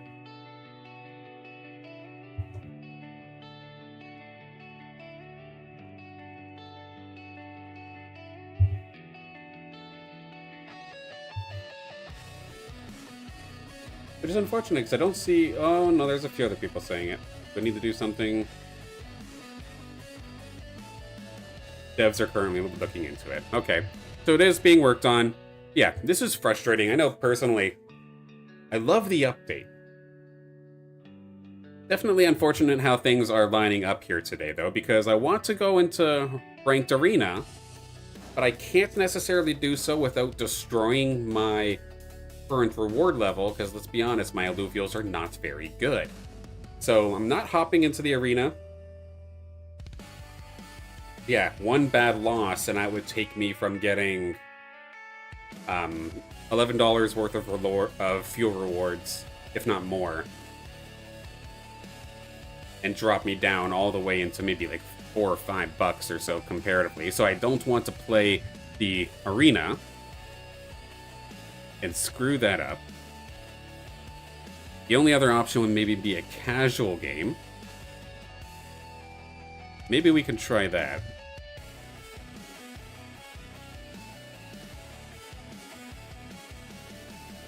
Maybe we try a casual game. Maybe we try Tsunami. We check out the new Recycler. It doesn't feel the same, though, when it's not ranked.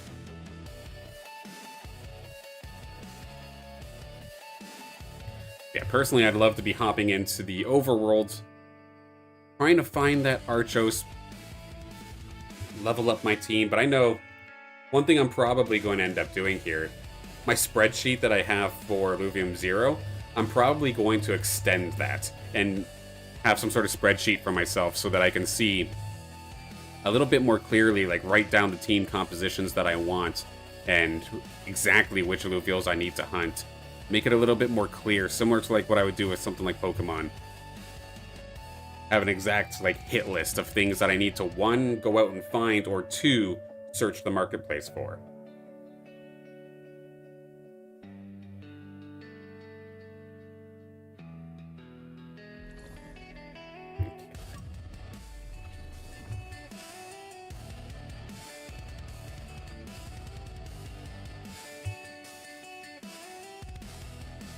Stimia loads up here in just a second. There we go. Yeah, so I'm not going to do ranked. Let's see what happens when I hit casual quick play. I don't think I've ever hit this button ever in Illuvium.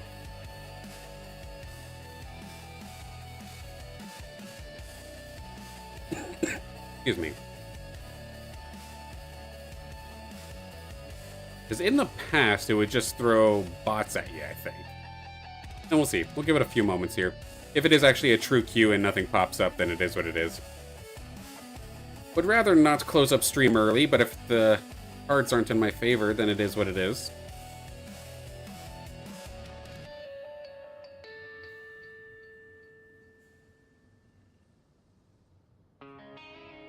Unfortunate here as well, but I do thank Illuvium for the retweet. Just unfortunate that I can't play your game.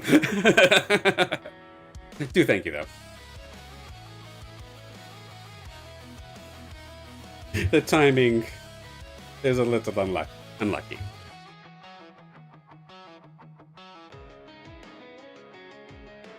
Let's see, where's my sheet?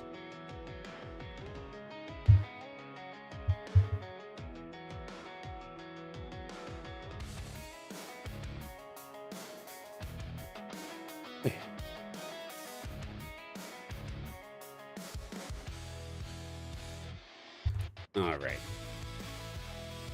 So since I'm kind of waiting on cues, it would seem. You see a couple players are hopping on in here, so maybe this will end up working out.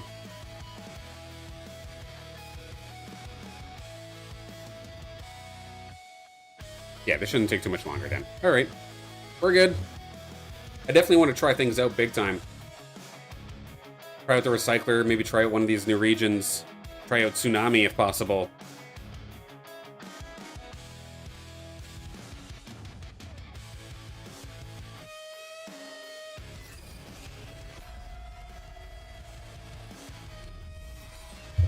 There we are. And of course, I was talking about new regions. I happen to have gotten Crimson Waste, which is one of the old ones, but that's okay. One less variable to worry about.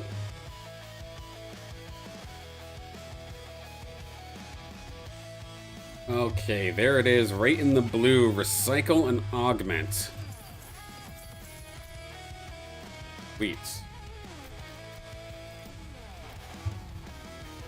So let's see, so like I'd be setting myself up for an Aegis or a like Scion kind of base style. I'm curious if I can implement tsunami into it. So let's... Well, I kind of would want the tank, potentially. But for the sake of experiment, let's see. So yeah, once you put it in, you can take it back out, so you can actually, if you make a mistake, you can pull it back out and get it onto the field, which is nice. You don't get completely hard stuck once you've done it. I love the little animation. It's kind of stuck behind my head, actually. There's a little animation of it cooking in the background here. And I've gotten a ton of these health augments here, and it popped me out a red one. So interestingly enough, it also gives me Riptor. So I can then forge these together, and then this, I would get this, and I'd be pissed, because I didn't get either the emergency button, the phase breaker, or the old Mendo skeleton, the restorating one. So I can, in theory, bring this on over and do that. There is the phase breaker. So I'm happy with that. Let's see what happens here with this augment then.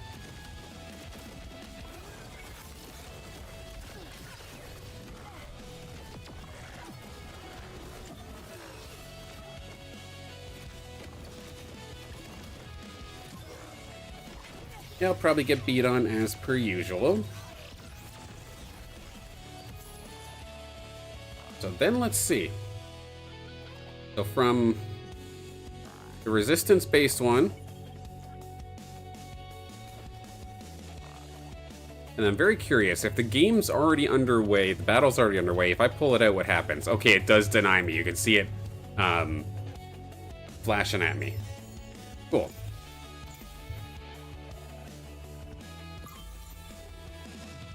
Didn't get any of the weapons I would have wanted. Maybe I should have gone for that fighter weapon instead.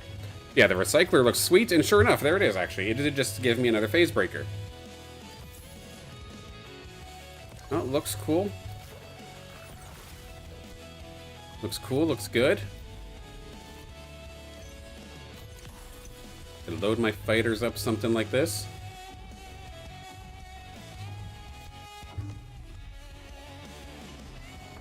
Low-key. I don't know if I'm just being egotistical as what here. But Shyrend, is this just a mixture of my two names?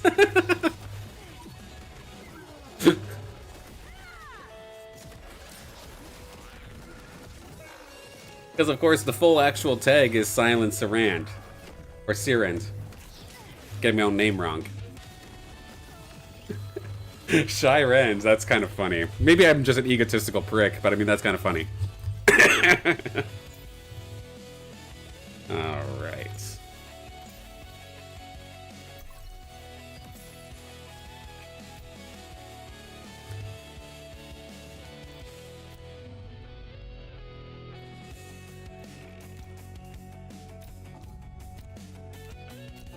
Okay, get that all situated. Go over to the side. Nope, I'm a little bit too slow on that one.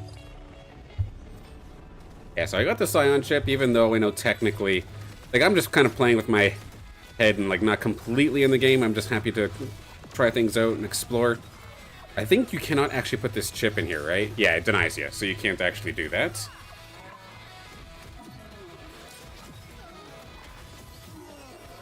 And I like that it makes it very, very obvious that you can't do that. It flashes the red at you.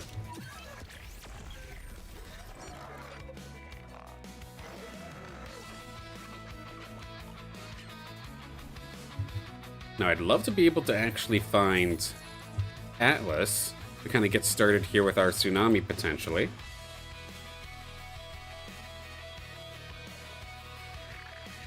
I just want to try natural tsunami. I don't necessarily care if I get the ranger buffed up with it as well.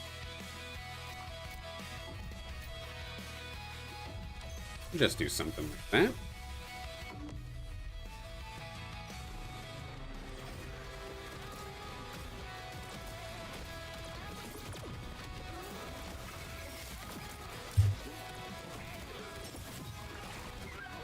And then, like, what else necessarily got changed? I guess going into these drone augments. Have I just been a little bit unlucky in terms of just finding all of the ones that I found before? Or where do these drone augments actually start coming into play here?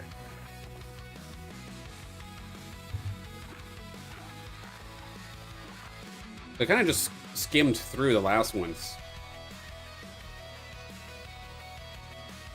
Potentially after this round.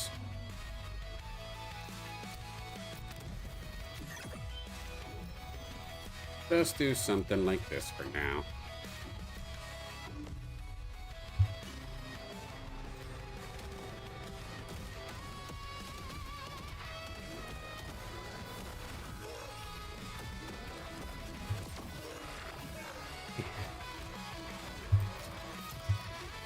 Okay, so this is in our scenario where I don't necessarily want to combine a support augment. So I would take the blue one, let's put you into the recycler. Hopefully I can get a yellow one out of that. That'd be the best case scenario.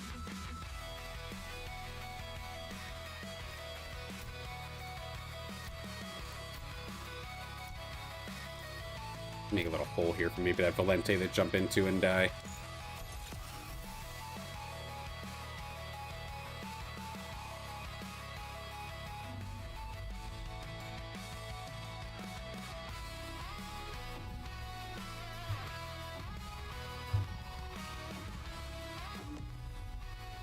One slight missed opportunity that I'm just kind of realizing that I could have done.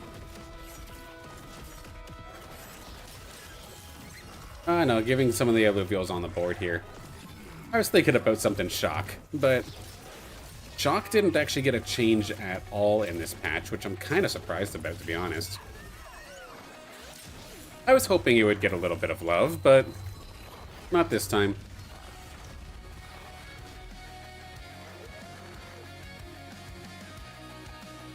But I think actually the problem with Shock just in general right now is just the units needed to get it rather than the actual perk itself.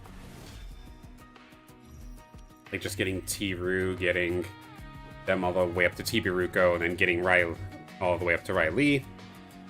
And there we go, we did end up getting our yellow augment, so I can then put that one on. And to be fair, I did not get the one that I was looking for. If I was trying to get the engine, for example, either of the engines. I didn't get either of the engines. So I can take you off the board, go into the recycler. One thing I'm actually interested about, I'll try it in the next round here with one of my phase breakers. If I had an augment that was used in a round, can I then recycle it by taking it off my alluvial and throwing it in there even though it's been used already? Like, there could maybe be potentially scenarios where, like, I'm in a top 3, for example, and maybe I need that Omega Power augment that has the shield with it. Like, could I then spin that? Let's see, is that a possibility?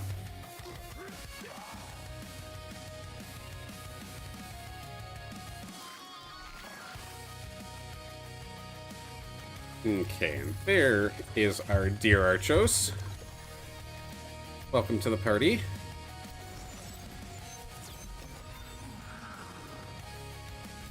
We'll do something like this for now. Not what I was looking to do. Snuggle. Bang, bang, bang. Did not give me the augment that I want. Can I put Phase Breaker in there? You can, actually. Okay, that's actually really interesting. So in the middle of the battle, like, you could use an augment for a little while and then realize, okay, depending on who is still left in this lobby, switch your augments on top of it. As a caster, holy smokes, that's going to be a lot to try and keep track of, but I like it. I really like it.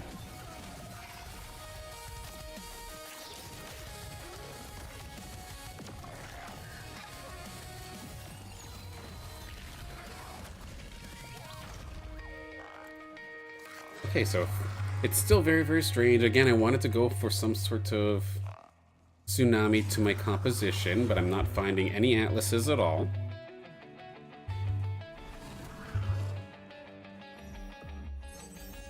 Let's see. One swap. You swap water. And I've basically already gotten Toxic Aegis really going. Does anybody else really truly got anything? Yeah, you know what? This will help with the tsunami play here. And now here's actually our dear Atlas. This is what we're looking for.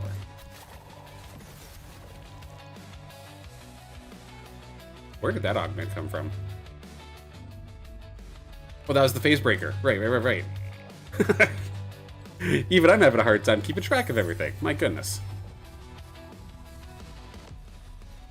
Alright, so I would be leveling up. I'm leveling right as the battle starts, so it doesn't actually go onto the field. Again, I'm just kind of cruising right now. This is just a casual. I'm just trying out the actual patch itself. I'm not in a position where I could personally go play ranked right now. But tomorrow I will be, and for Friday's stream I absolutely will be. I know today's kind of been a little bit all over the place. Had a couple of unfortunate bugs that stopped me from doing the Overworld side of things that I wanted to do. And then, due to the reward snapshot being later on tonight, and I personally don't have very strong alluvials, I cannot do ranked. So that's why I'm just kind of a little bit scrappy here today. But now we actually do see a couple of these different augments here. So the Windy Aura, if I was going for air, maybe to add on something, all units getting dodge chance, that's really cool. Crit chance and amp, water flow, maybe not necessarily, and nature. I mean, let's try the crit. Let's try crit on something that's not necessarily meant to be a crit build.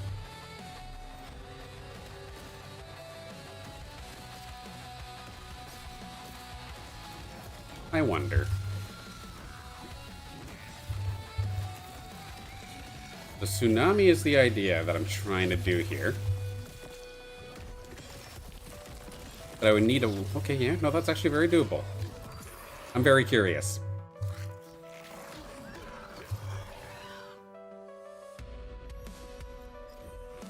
Nice. More Pengu. There's an ebb. There we go. Needed one of those. If I have an ebb on the board, making them a little bit tanky, if I swap on over, there is Tsunami Aegis. I'll gladly accept Alphys.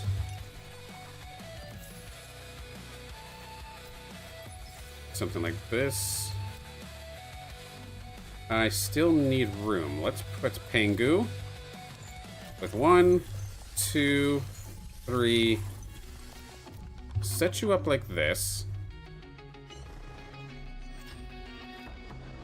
And potentially I can completely reroute my augments for this kind of scenario. Is this dumb? Probably, but again, this is just a casual. I'm just testing things out here. Which augment is this do I have? Steel Omega Power on Omega. So I mean, my Omega comes out pretty quickly. Potentially be an interesting way to play here.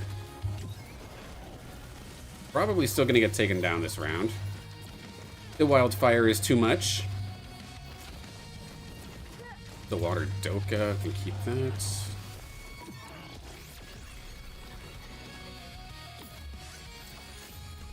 Shield and damage amp. Sure. Okay, Ebb. Alphys here as well. Doesn't really truly take advantage of the style that I'm looking for. What happened here? Why did it give me a Scarabok? That felt unusual. Very odd. Okay. Exodon is here. And then let's see. Potentially I would like one more. Oh, I'm too slow. Okay, so you can't actually put a component on as a battle's already happening either. So you gotta really commit to it before the fight starts, or else you could be cooked. The one change I'm already noticing right here, though, look at Ebb. It's doing a fantastic job of actually tanking just as an ebb. That was really cool to see. That was a handful. Granted, they were all stage 1s, so I will give it that. But it actually held its own pretty decently. The goal was to make that thing a little bit tankier, and it absolutely is. Alright, Flood is now here, so Tsunami is now online. Let me get this over here, start that cooking. Personally, I'd love to snag Axodon, but I don't think that's going to be the potential. So let's just go with the Ranger. You know what? Yeah, screw it. Tsunami Aegis. Let's do this thing.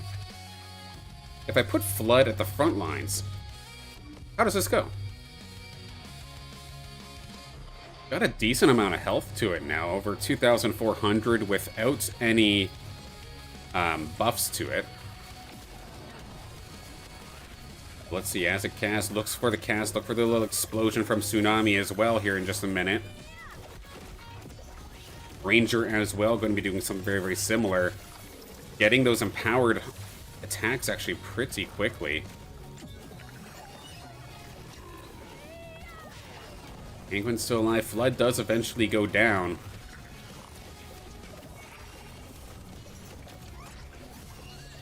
And potentially?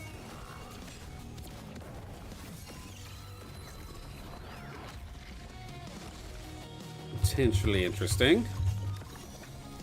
To get our dear Buggo on board here.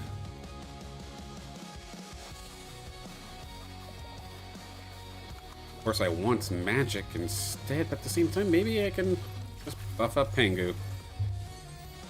And try the percentage health. Do something like this. There was a potential that my Aegis was going into something else.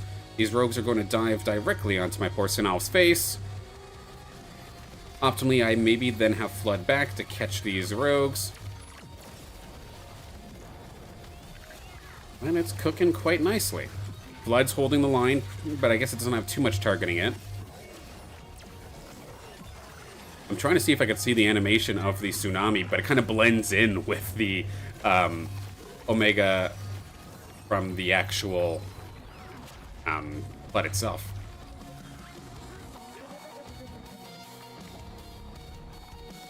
And of course, optimally, I'd actually have another tank here. The Ranger is kind of being the tank Tsunami in this instance, but I'd have up to 3 Tsunami.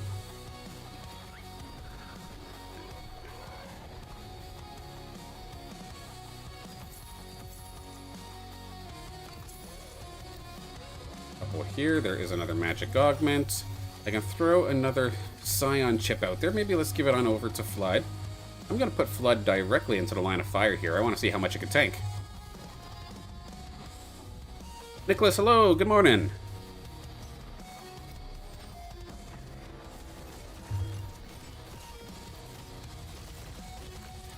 Lined them up quite nicely. Flood doing a decent job. It was focused down by a handful of rogues and only went down to about half.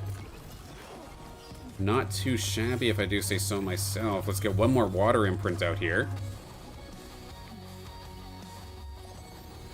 Empowered attacks. Give attack speed. No thank you. AoE damage. Yes, please. Let's see. Almost to the point of level 9. Let's give that to Sinalf. Gets the bonus energy. And then we'll actually use these this time. Let's get Blood up here. Actually, oh no, the Ranger will take care of the Rogue. If I did something like this, where Flood kind of is the off-tank, move my Aegis up Penguin over here, give a water buff to, let's say, Archos. And see how this goes. How well does Flood hold on against a couple of tanks? It should be relatively decent, right? And then the AoE damage coming out from double Tsunami now.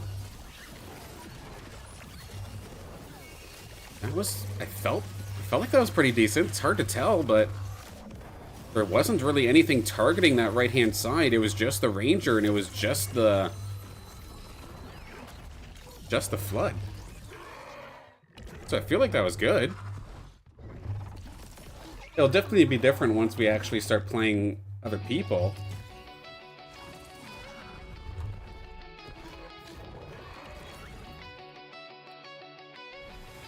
Yeah, I just gotta level up one more. So we got the Bloodthirst, Resistance, and Mitigation. No, thank ya. Yeah, when in doubt, I think Bloodthirst is still very, very good. There we go. So we have 8 water, 2 toxic, 2 tsunami. Then I can judge how I want this to truly go through. Let's give Riptor that. Stay like this for now. Charm's going to be coming on through, of course, towards my guys. That's fine.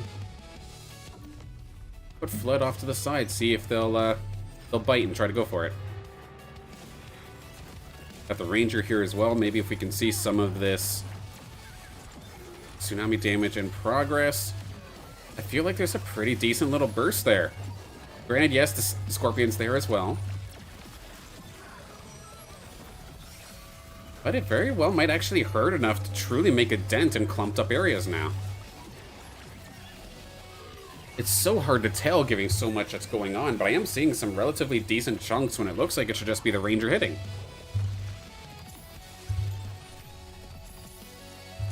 I'm completely aware of the fact that I could just be coping really, really hard here, but potentially it could be actually pretty decent.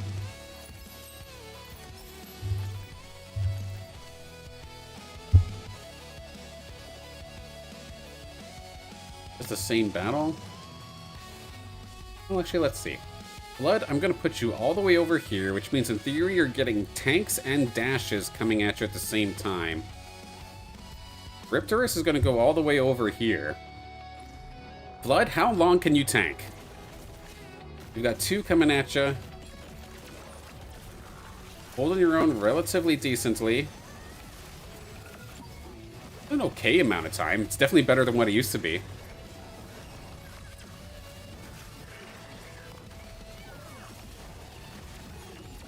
And in terms of at least this round, it did exactly what it needs to do. Granted, I do have 8 water online.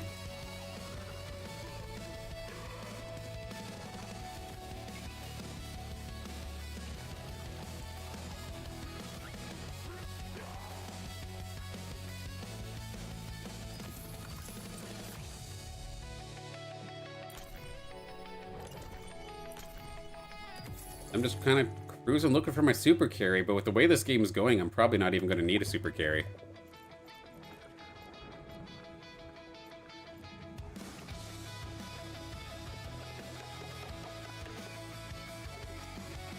How stupid would it... No, that'd be so stupid. Part of me wanted to Aegis buff the Flood. What would that look like? It wouldn't look like much of anything because it doesn't actually auto-attack, but everything else from Aegis... All of those stats would technically go into its Omega, right?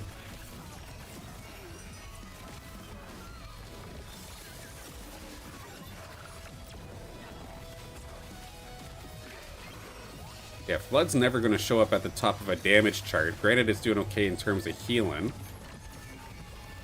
Okay, I'm gonna do something stupid in this next round.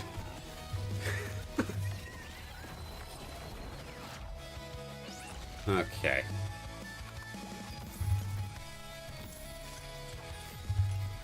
Or next round versus a player, per se.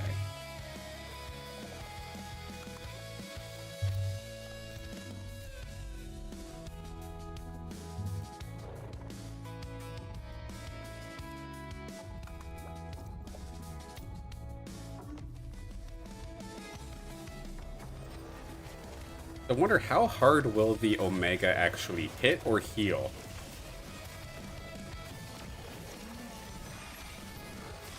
I also do have Geyser right around the corner as well. I just need to find one more.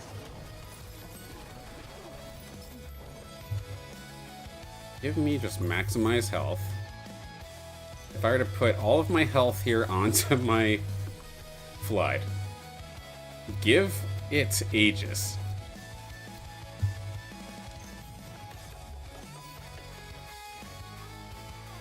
Do something like this. Potentially I could have done something even funnier too if I got the support augment to allow me to heal a little bit more. Angu's here. And so is the geyser. An Aegis up geyser. Let's see how this works. He's just sitting there menacingly, and it's first cast by itself right at about halfway through. How is this doing? It's in the middle of my team in terms of damage.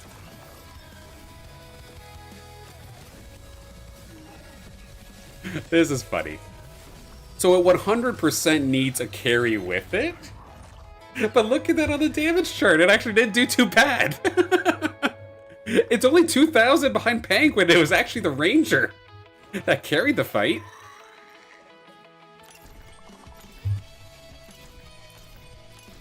Got a Sin-Off in there for me by chance? No, gonna give me Rifters instead. Alright. Alright, so Pengu, go over here. Tanks. Everybody except Karadulo, go over here. Sin-Off, move over. Go Geyser, lead. With everybody else short to follow. Let's let the big boy tank. And see how this goes. All of the range units are attacking the geyser, it does look like, so this shot is going to come out rather quickly. And some pretty decent... Oh, man, look at the damage! Look at the damage from this geyser! It's just sitting there menacingly, but it's doing as much damage as a Sin-Off. Okay, it's finally going to go down. But that did more damage at that point in the fight than my actual fully augmented Slashin'. That is actually kind of funny.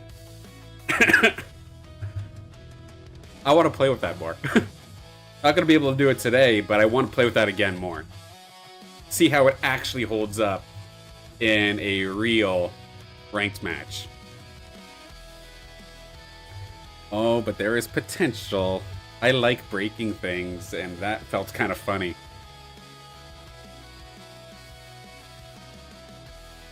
The fact that that geyser was pretty much on point, damage-wise, to a traditional spellcaster while also being a tanky beast. Granted, yes, a lot of things have to go their way, and of course not every game is going to look that way. Of course, that was a casual match, not a ranked one, so not everybody's playing up to 100%, so to speak, and playing optimally, and that's okay. But it's a pretty cool patch nonetheless, this arena patch. With the tsunami changes, with the recycler being added, more regions, more drone augments, there is a ton of stuff to get excited about. And of course, most importantly, especially here for myself, is the fact that your stats actually matter now. It is basically like ranked is now Leviathan. It's going to slow down your initial part of getting into Illuvium, yes. You're not going to be able to go from having no collection whatsoever to top 50 on the leaderboard just by playing the game. You're going to absolutely need to actually go catch yourself some partners, potentially maybe even go to the marketplace and pick some up. But those alluvials on the field, they are yours, and that's what makes it that much more satisfying. We of course already did our Illuvium cooldown here, or Illuvium 0 cooldown earlier in this one while I was fighting a couple of bugs. Anything that has been going on though, the devs are already aware of, being currently fixed on. And it's still an exciting couple days, not just the patch, of course, that we just got right here, but tomorrow, two things happening. Of course, I'm going to be on Scoriox's stream one more time here for the Download podcast. Going to be talking with them probably a lot in regards to this new patch and what we can possibly see happening. There may be the occasional ILV token talk as well. we'll have to see how that ends up going. You know, I don't necessarily talk about tokens or crypto that much, so we'll have to see how that goes if that ends up being the thing. But it'll be a good time nonetheless there. And then later on that same day, Thursday, I think it's around 3 p.m. Eastern for my time, it is going to be the Illuvium Town Hall. And I was talking about it a little bit earlier about the things that I'd love to see talked about.